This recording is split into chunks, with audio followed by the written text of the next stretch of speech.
les institutions dédiées, et ceci dans l'impératif de préserver la stabilité du pays, l'intégrité du territoire, l'intégrité des personnes et des biens et leur libre circulation. Il est apparu qu'au cours d'investigation, il a été repéré une organisation qui se fait appeler Commando. Cette organisation qui se fait appeler Commando est une organisation structurée qui a son organisation, son mode de fonctionnement, ses cibles prioritaires et donc la finalité de leurs actions. Et cette organisation, communément appelée l'organisation Commando, il est résulté des enquêtes et des investigations. Il est animé par deux personnes principalement, notamment le sieur Mouramani Kaba Diakité, qui est né le 12/07/73 à Tambacounda, des feux cabinets Yahara Bayo, opérateur économique domicilié au 13 des Parcelles Assainies, et le sieur Cheikh Kébé. Le sieur Kaba est tenancier d'un hôtel qui s'appelle Les Ambassades, qui se trouve au stade des Parcelles, en face du stade des Parcelles Assainies.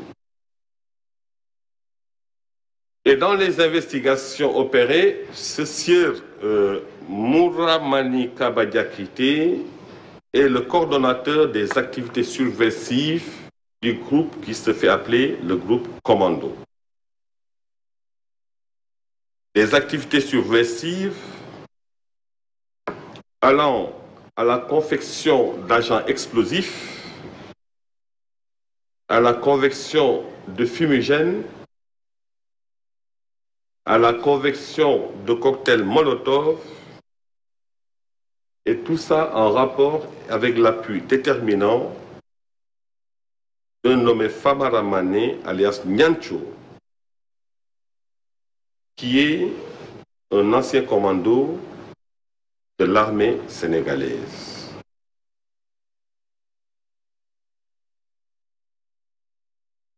Vous remarquerez que je ne peux pas aller dans certains détails de cette procédure parce qu'il s'agit de faits mettant en jeu la stabilité du pays, l'intégrité de son territoire et la protection des biens et des personnes. Et ce que je partage avec vous,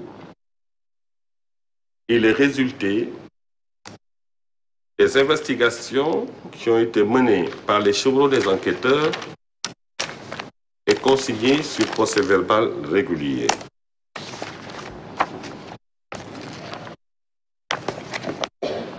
Donc, le sujet semble porter un intérêt pour mériter, dans la limite du secret encore de l'instruction dont je suis un militant farouche, qu'on le partage avec l'opinion nationale et internationale.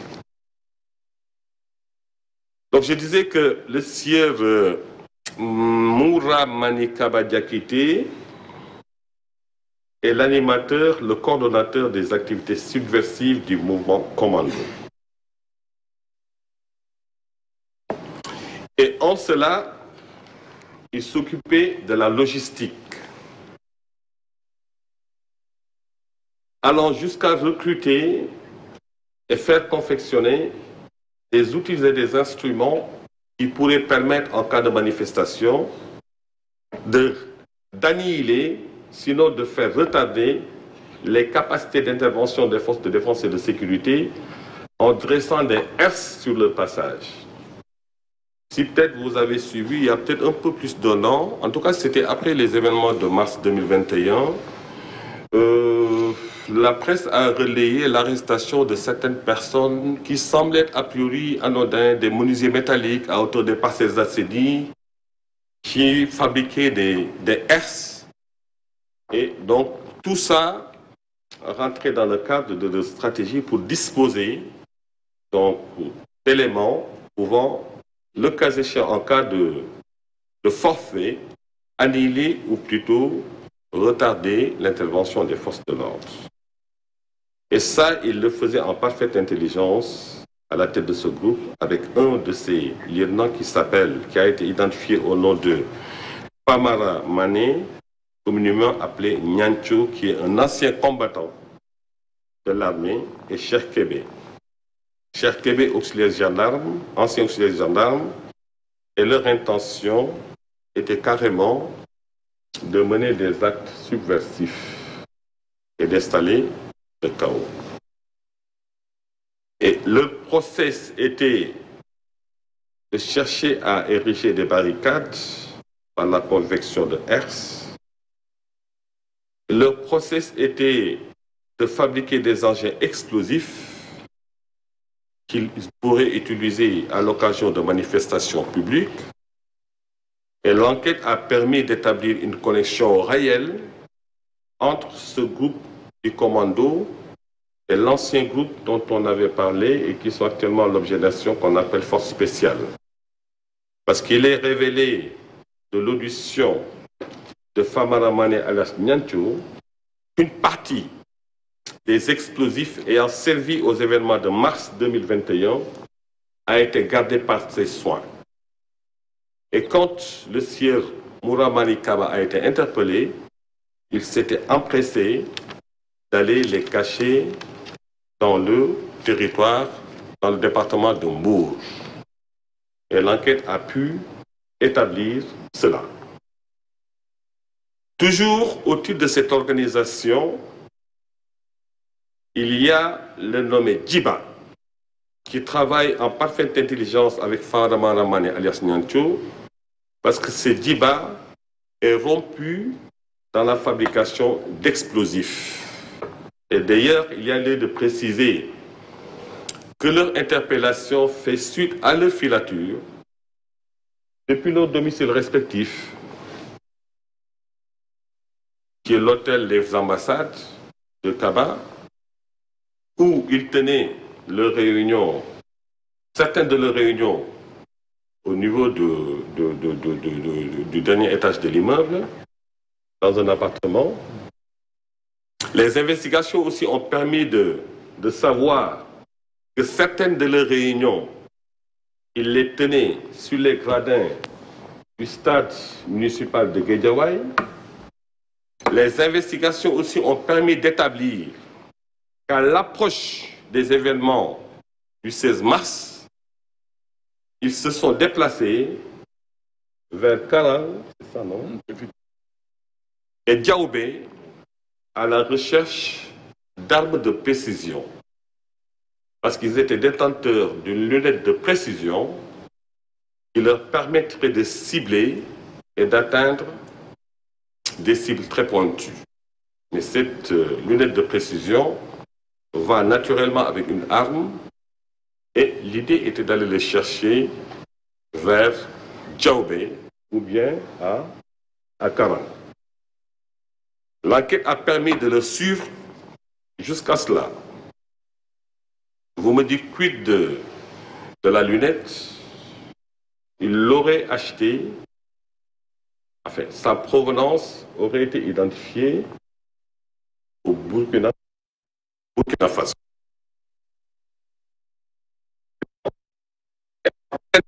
De préparation d'opération, quelque part, vous aurez entendu qu'il a été évoqué des arrestations préventives, que le dilemme était là. Faut-il en arriver au 16 mars et constater les dégâts en les laissant faire, ou faut-il, à ce niveau de commencement d'exécution, procéder à leur interpellation pour préserver la sécurité des biens et des personnes. Vous conviendrez avec nous que la deuxième option reste une évidence. Et c'est dans ces conditions qu'ils ont été interpellés.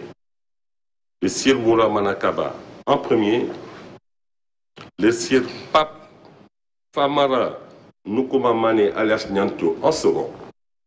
Et son comportement a été révélateur parce que dès qu'il a été approché par les forces de défense et de sécurité, il s'est défaussé de son téléphone qu'il aurait remis à son épouse Iba. Parce que certainement, ayant certain que son téléphone compromettait des éléments compromettants en rapport avec l'entreprise d'insurrection. Et c'est donc ce qui a prévalu à leur interpellation. Plus tard, les investigations ont permis d'interpeller d'autres membres du groupe, notamment le sieur Sébastien Sagnan, qui est gérant de l'entreprise Sécurité Sinaï. Keba Sagnan avait pour rôle de recruter des jeunes, de les préparer au maniement de certains agents explosifs et de les distiller sur l'ensemble de la région de Dakar, sur les différents points de tension pour mener le chaos.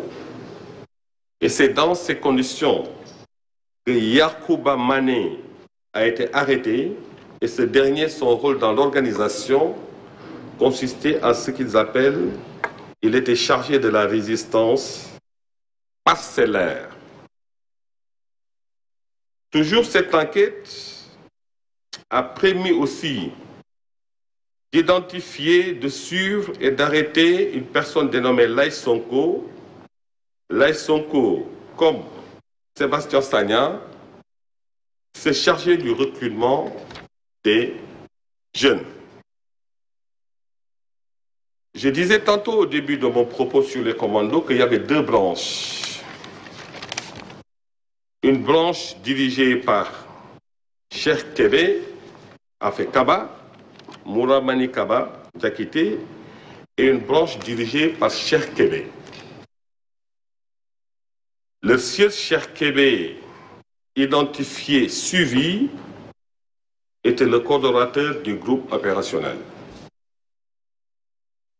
Le procès verbal le décrit comme l'homme qui est chargé de la préparation des agents explosifs,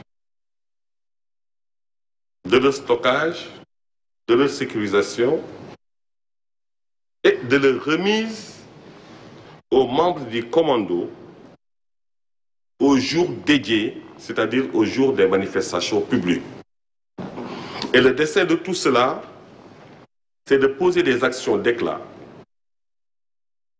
pour installer à tout jamais la peur et le chaos, et leur terrain fertile, c'est les manifestations qui recèlent énormément de monde.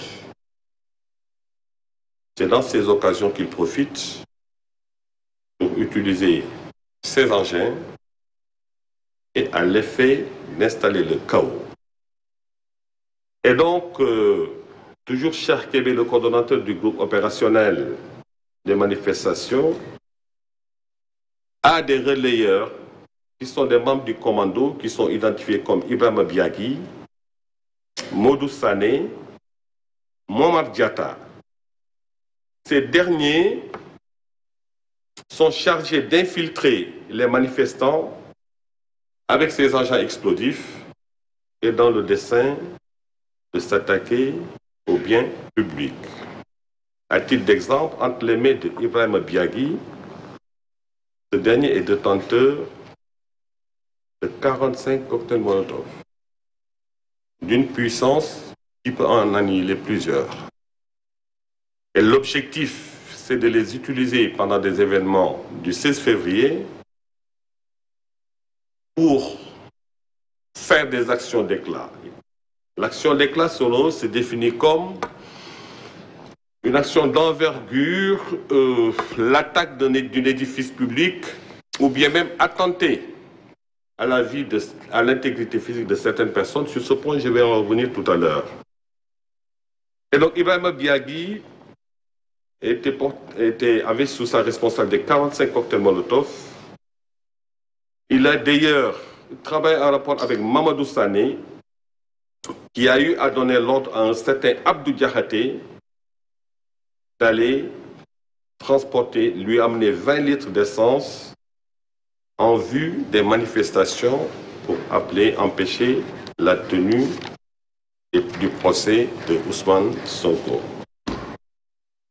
Et toujours dans le cadre de cette enquête sur les forces spéciales, sur le commando, il a été interpellé le sieur Pape Baba Diaw. Pape Baba Diaw, de même qu'Abdou Karim Bey. Pape Baba Diaw et Abdou Karim Bey ont été interpellés dans le département de Rufisque, où leur audition et l'exploitation de leur téléphone de marque Samsung Galaxy et Samsung Dios révèlent qu'ils sont les coordonnateurs et les planificateurs des actions subversives dans le département, en fournissant notamment à certains commandos des agents explosifs. Et l'enquête aussi a permis d'établir que ce sont eux qui leur indiquaient les cibles et leur donnaient le mot d'ordre en cas d'action. Ils ont été interpellés. Tout se rapporte toujours à Rufisque, à Pikine-Guédiawaye. Certaines personnes ont été interpellées, arrêtées, notamment M. Bilal Diatta, qui est le maire de Keur Massar Sud. Et ce M. Bilal Diatta avait pour rôle de financer certaines activités subversives à caractère politique. Et vous aurez certainement partagé et vu donc, sur son compte Facebook, son compte Instagram, en fait sur tous ces supports en ligne, les publications dont il fait état, tuer des magistrats, tuer des membres du gouvernement, tuer des représentants des familles religieuses, et j'en passe. Et donc, l'enquête a permis d'établir tout cela. Et c'est sous ce rapport, d'ailleurs, que différentes victimes de structures privées ou publiques entendues, notamment le directeur de Dakar Demdik qui a eu à évaluer son préjudice, le représentant d'Auchan, le représentant de Total Énergie ont été entendus. Et c'est ce qui nous a amenés à procéder au déferment de 4 personnes que sont Mouramani Kaba Diakité, Pamara Nunkouma Mané, Pape Baba Diaw et Abdou Karim Bey. Ils ont été déférés parce que faisant membre ou animateurs ou coordonnateurs du groupe qu'on appelle Commando. 4 ont été interpellés sur 23 autres personnes. Donc au jour d'aujourd'hui, 19 personnes identifiées sont actuellement recherchées sur l'ensemble du territoire national et font partie du groupe Commando. J'ai là les noms, j'ai les numéros de téléphone, j'ai les derniers liens de localisation, mais il me semble au stade actuel de nos investigations ne pas en donner plus de détails pour ne pas gêner le travail de terrain de nos enquêteurs. Je réserve que mes collaborateurs puissent m'indiquer une autre piste. Alors, après le déferment de ces 4 personnes pour des faits d'association de malfaiteurs terroristes, atteinte à la sûreté de l'État, actes et manœuvres de nature à compromettre la sécurité publique et à occasionner des troubles politiques graves, destruction de biens publics et privés, incendies criminels, ils ont incendié des bus, des stations-service, vols, pillages, meurtres, c'est prévu par les articles 112 à 84 et 279.1 à 7 du Code pénal. Une information judiciaire sera offerte par les soins du procureur de la République près du tribunal de grande instance de Dakar, territorialement compétent, afin que le juge d'instruction puisse, dans le cadre de la poursuite de ces investigations, nous renseigner davantage sur le modus operandi, l'objectif et le mode de fonctionnement de cette organisation. Mais d'ores et déjà, il me plaît de préciser qu'aujourd'hui, sur les objectifs, les cibles prioritaires dont je faisais état tout à l'heure, ils ont été clairs et sans équivoque. Les cibles prioritaires, c'est porter atteinte à l'intégrité physique, à la vie de certaines personnalités publiques dont la pudeur aujourd'hui m'interdit de les prononcer nommément. J'ai les listes, j'ai les noms, et ces personnalités publiques sont de la justice, ces personnalités publiques sont de l'appareil d'État, ces personnalités publiques sont des milieux maraboutiques, et ces personnalités publiques sont même du milieu de la presse. Et la finalité pour cette organisation, c'est d'atteindre une personne ou des cibles connues à l'effet de faire peser la psychose sur les populations et en profiter pour mettre en place des conditions d'une insurrection. Et leur terreau, justement,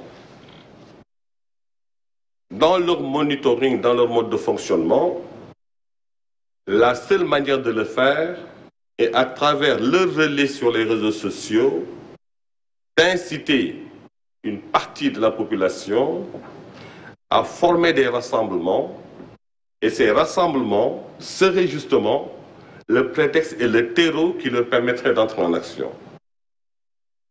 Voilà le modus operandi, pour ne pas en dire davantage.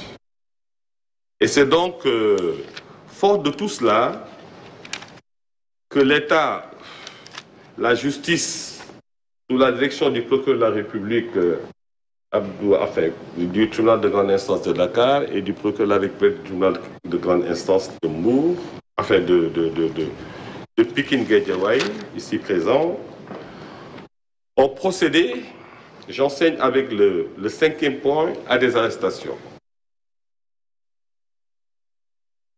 Des arrestations déjà qui visent les animateurs et les acteurs connus de ce groupe subversif qu'on appelle les commandos et qui sont en instance de déferment, d'autres recherchés. Et des arrestations aussi connues de certains de leurs relais sur l'espace public. Et c'est sous ce rapport que des arrestations ont été opérées. Arrestations déjà, fort heureusement, qui concernent les animateurs du commando, notamment le sieur Mouramani Kabadiakité et le sieur Cher Kébé qui anime le groupe opérationnel. Et ces arrestations se sont poursuivies sur l'ensemble du territoire national et ont concerné de près ou de près toute personne ayant un lien ou toute personne en tout cas ayant posé des actes de nature à faciliter la réalisation des desseins de cette organisation qu'ils appellent le commando. Beaucoup de personnes ont été arrêtées pour des délits divers, participation à des manifestations non autorisées, manœuvres insurrectionnelles, donc voilà, et atteinte à la sûreté de l'État sur le fondement des articles 80 et 139 du Code de procédure pénale. Et je vous le disais tantôt, le process était d'inciter à foule, en sachant que s'il y a foule, c'est le théâtre d'opération qui leur permettrait de faire usage de ces agents explosifs. Et donc, je le disais tantôt, c'est sous ce rapport que des enquêtes ont été commanditées sur le ressort de la Cour d'appel de Dakar, donc le ressort du tribunal de grande instance de Dakar, et du tribunal de grande instance de Pikine-Guédiawaye, et certaines personnes ont été interpellées. D'ailleurs, je me plais de peut-être revenir sous le régime de ces arrestations. Il y a l'interpellation en cours de déferlement d'éléments particulièrement subversifs. Ils sont actuellement entre les mains des enquêteurs. Il s'agit d'un nommé Mamadou Djemé. Mamadou Djemé qui se réclame, d'après lui-même ses propres déclarations, membre du mouvement des forces démocratiques de la Casamance, MFDC. Et Sir Mamadou Djemé serait l'organisateur de toutes les manifestations violentes du parti PASTEF à Bignona. Et dans cette entreprise, il serait en lien avec d'autres individus qui sont recherchés dans le cadre d'un groupe, du groupe dit Commando PASTEF, de PASTEF, notamment des anciens militaires présumés, dont Sébastien, le gérant de l'entreprise Sinaï, dont j'ai fait référence tout à l'heure. Et aussi l'arrestation de Goudiaby, communément appelé RPG, qui est un ancien membre du bataillon des parachutistes et qui aurait intégré le mouvement des forces démocratiques de la Casamance après son service militaire, MFDC. Mamadou Djemé est chargé de procéder à des recrutements d'anciens militaires pour mener ses opérations insurrectionnelles. Il habite le village de Sindia, proche de Bignona. Il a eu à organiser les manifestations du 14 et 16 mars à Bignona, mais il se camoufle dans la masse. Il se présente, Mamadou Djemé, comme le responsable des affaires mystiques de Ousmane Sonko. Il avait prévu, justement, de se rendre à Dakar dans le but de planifier avec son groupe des manifestations dans le cadre du procès du 30 mars où il compte impliquer des combattants du MFDC. Et c'est ce Mamadou Djemé et avec RPG qui ont été interpellés sur la VDN, voie de dégagement nord à Dakar, près du siège de PASTEF. Quand ils ont été interrogés sur le procès verbal, ils ont déclaré, Mamadou Djemé, qu'il est né le 5-5-68 à Cafés Bignona, de Fali et de Awasabe, se disant manœuvre de milice à Dalifort, et il a déclaré n'avoir jamais organisé des manifestations. Mais ce qu'il y a lieu est n'avoir jamais été à Bignona.